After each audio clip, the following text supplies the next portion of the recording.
नमस्कार दोस्तों, स्वागत है आप सभी का फिर से एक बार हमारे इस YouTube चैनल डिजिटल ज्ञान पर। दोस्तों, घर में घटित होने वाली छोटी छोटी बातों में कई प्रकार के संकेत छुपे हुए होते हैं। अगर आप इन संकेतों को समझ लेते हैं तो इससे भविष्य में क्या घटनाएं घटित हो सकती है और किस प्रकार से आप परेशानियों से बच सकते हैं, उसके बारे में जान सकते हैं।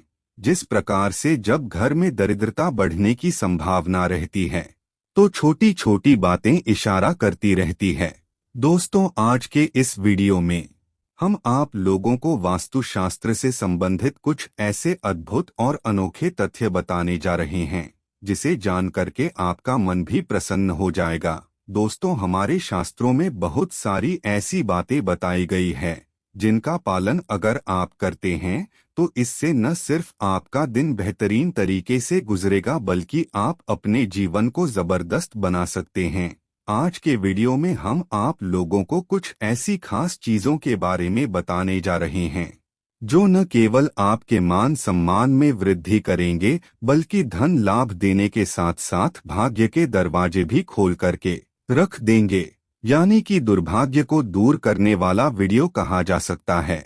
यानी कि दोस्तों, कुछ ऐसी वस्तुओं के बारे में बताने जा रहे हैं जिनका अगर कोई भी व्यक्ति दान करता है तो कैसा भी दुर्भाग्य क्यों ना हो वह निश्चित रूप से खत्म हो जाता है। दोस्तों, कई बार व्यक्ति के जीवन में कुछ ऐसी परेशानी और तकलीफ आ जाती है जिसकी वजह से वह व्यक्ति खुद ही अंदर घुटन महसूस करता है। वह ना किसी को कह पाता है और ना ही बता पाता है और ना ही उन समस्याओं से उस व्यक्ति को छुटकारा मिलता है। दोस्तों, शास्त्रों में बताया गया है कि देवों के देव महादेव की अगर आप सच्चे मन से पूजा पाठ उनकी आराधना करते हैं तो इससे समस्त प्रकार के पाप और कष्ट खत्म हो जाते हैं। दोस्तों, आज के इस वीडियो में हम आप लोगों को कुछ ऐसी वस्तुओं के बारे में बताने जा रहे हैं जिन्हें अगर आप दान करते हैं तो इससे प्रत्यक्ष और अप्रत्यक्ष दोनों तरीके से आपको इसका लाभ मिलना प्रारंभ हो जाएगा। आपके कष्ट देखते ही देखते समाप्त हो जाएंगे। शास्त्रों में दान की महिमा का बड़ा विशेष महत्व बताया गया है। आपको बता दें, भारत जैसी पावन भूमि में एक से बढ़कर एक दानी पुरुषों का जन्म हुआ है। जैसे कर्ण को ही ले लीजिए। महाभारत काल के कुंती पुत्र कर्ण को महादानी की संज्ञा दी जाती है। राजा बलि, राजा हरिश्चंद्र की कथा के बारे में तो आप लोगों को मालूम ही है, कितने बड़े दानी थे। इसके बारे में आपको बताने की जरूरत नहीं है। आपको बता दें, महर्षि दधीची के त्याग को कौन भूल सकता है। उन्होंने एक कबूतर की रक्षा के लिए ही अपनी हड्डियों का दान कर दिया था। इससे बड़ा त्याग और कहीं हमें देखने को नहीं मिलता। लेकिन दोस्तों, अपने सामर्थ्य के अनुसार निस्वार्थ भाव से अगर आप छोटी वस्तु का भी दान कर देते हैं तो इसका पुण्य कई करोड़ों अरबों के बराबर मिलता है। दोस्तों, शास्त्रों में बड़ी स्पष्टता के साथ बताया गया है किन किन चीजों का दान करने से क्या क्या लाभ होता है। शिव पुराण में भी इसके बारे में जानकारी बताई गई है। तो चलिए दोस्तों, जानते हैं शास्त्रों के अनुसार कौन कौन सी चीजों का दान करने से कई गुना ज्यादा पुण्य की प्राप्ति होती है। नंबर 1, नमक का दान करना। दोस्तों, अगर आप किसी भी प्रकार से प्रत्यक्ष और अप्रत्यक्ष परेशान हैं, कुछ ऐसी तकलीफ आपको परेशान कर रही है जिससे आप अंदर ही अंदर घुट रहे हैं, किसी को मालूम नहीं है, तो दोस्तों ऐसे में सोमवार के दिन आपको नमक का दान अवश्य करना चाहिए। इससे न सिर्फ आपकी समस्या दूर होगी बल्कि दोस्तों कितना भी बड़ा दुर्भाग्य और गरीबी क्यों ना हो वह भी खत्म हो जाएगी। नमक का दान करना बहुत ही सहायक और लाभदायक माना जाता है। समस्त प्रकार की दुर्भाग्य को खत्म करने के लिए आपको सोमवार के दिन नमक का दान अवश्य करना चाहिए। आपको बता दें, अगर आपके पास साबुत नमक है तो आप उसे दान कर सकते हैं। अगर साबुत नमक नहीं है तो आप पैकेट वाला नमक भी दान कर सकते हैं।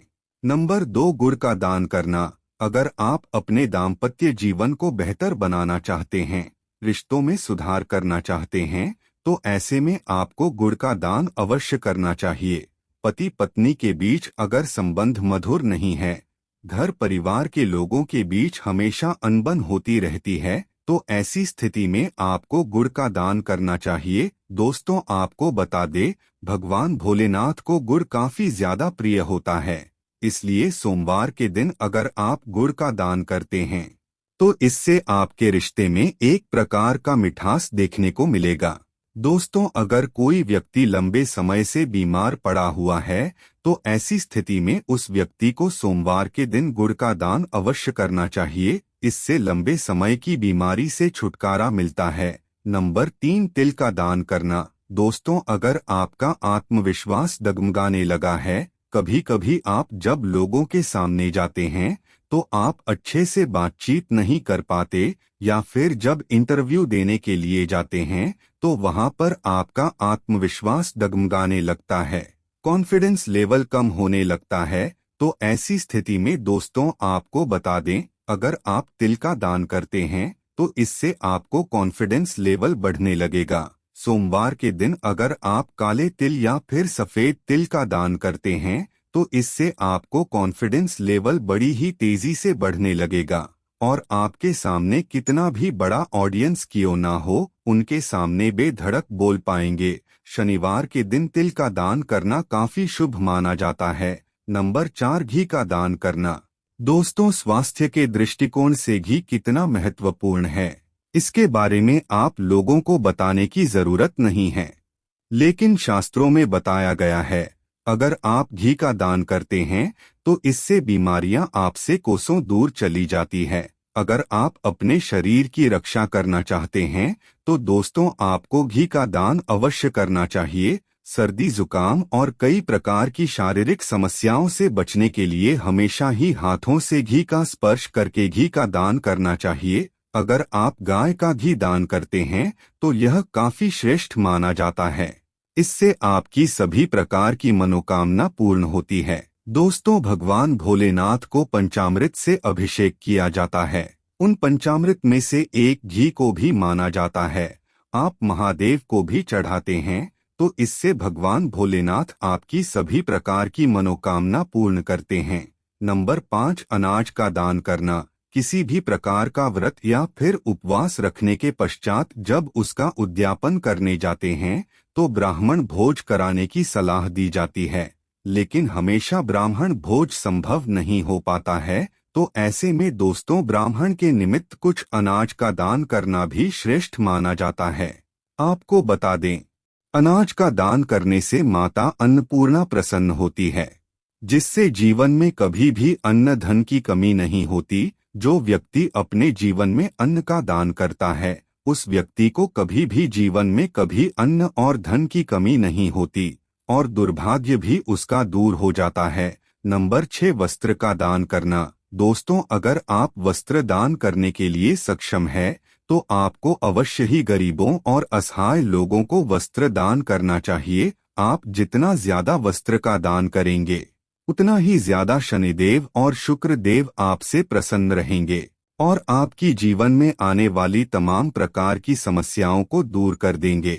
आपको बता दें, शुक्र ग्रह को भौतिक सुख साधनों का कारक ग्रह कहा जाता है, और जब शुक्र ग्रह प्रसन्न होते हैं फिर से जातक को जीवन में किसी भी प्रकार की कोई सुख की कमी नहीं होती। इसलिए दोस्तों, हमेशा ही अपने शुक्र ग्रह को प्रसन्न करने के लिए स्वच्छ और खूबसूरत कपड़ों का दान करना चाहिए। यह बहुत ही बेहतरीन दान कहा जाता है शुक्र को बलवान बनाने के लिए। नंबर 7, जूते चप्पल का दान करना। दोस्तों, वैसे तो देखा जाए तो ज्यादातर लोग जूते चप्पल का दान करना पसंद नहीं करते हैं, लेकिन आपकी जानकारी के लिए बता दें, अगर आप जूते चप्पलों का भी दान करते हैं तो इससे आपके ग्रह प्रसन्न होते हैं और आपकी सभी प्रकार की मनोकामना को पूर्ण करते हैं। दोस्तों, अगर आप शनिदेव को प्रसन्न करना चाहते हैं तो ऐसे में आपको काले रंग की जूते चप्पलों का दान करना चाहिए, जबकि मंगल और सूर्य देव को प्रसन्न करने के लिए लाल कलर के जूते और चप्पलों का दान करना चाहिए। इस प्रकार से अलग अलग ग्रहों का रंग अलग अलग होता है। आप उन ग्रहों से संबंधित रंगों के आधार पर जूते चप्पल का दान करेंगे तो इससे आपको लाभ अवश्य मिलेगा। तो दोस्तों, आज के लिए बस इतना ही। फिर मिलते हैं एक और नए एपिसोड के साथ। तब तक के लिए नमस्कार। जय श्री कृष्णा। ओम नमः शिवाय। राधे राधे।